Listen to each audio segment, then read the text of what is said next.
about prayer with you today is a lot more like the passion, fervour and connectedness to God that two elderly women, 84 and 82 years old, had in the Hebrides. And some of you will be very familiar with this, but it is just, it pushes us further in God.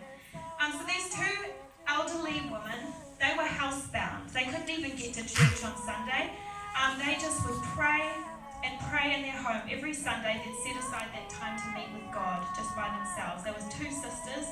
One of them was blind, the other one had arthritis. They just couldn't get anywhere.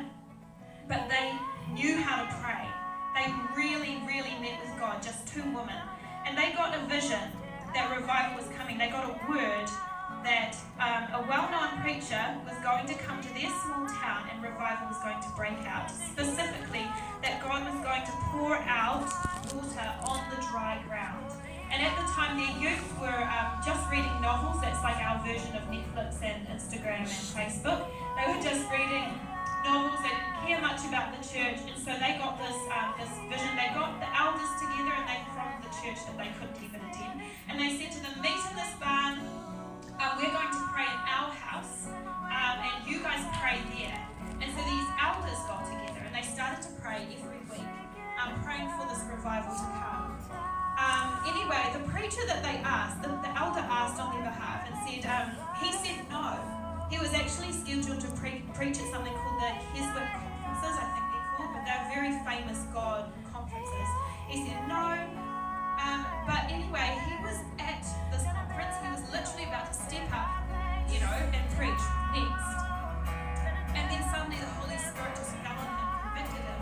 He said to the guy next to him, sorry, I can't get up and preach. I'm expected somewhere else.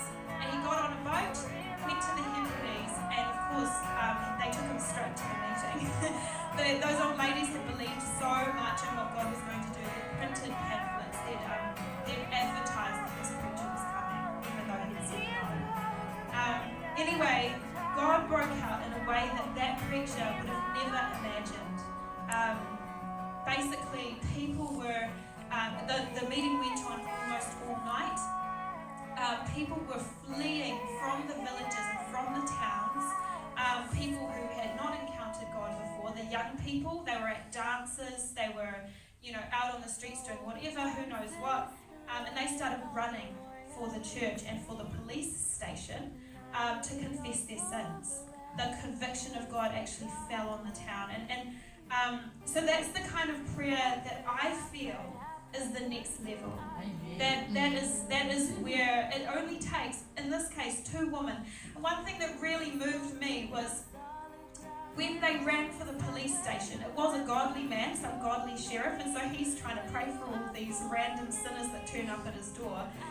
But what really moved me is that these two old ladies who can't get out anywhere, their house was right beside the police station. So I was thinking, here they are, housebound, and they look out and they see revival. They saw it come to their doorstep, not just to the church, but to their doorstep. And that is just so beautiful.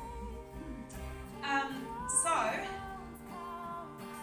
this is the kind of life-moving and mountain-moving, strong, vibrant discussion I want to illustrate today about prayer, to make us think bigger, believe bigger, and pray with all your hearts.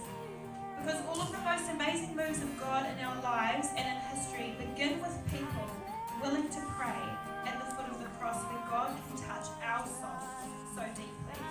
And it's coming again. You can feel it, this kind of move of God. And the question is, will we have prayers that will move heaven? It's not a time for retirement. It's time for us to learn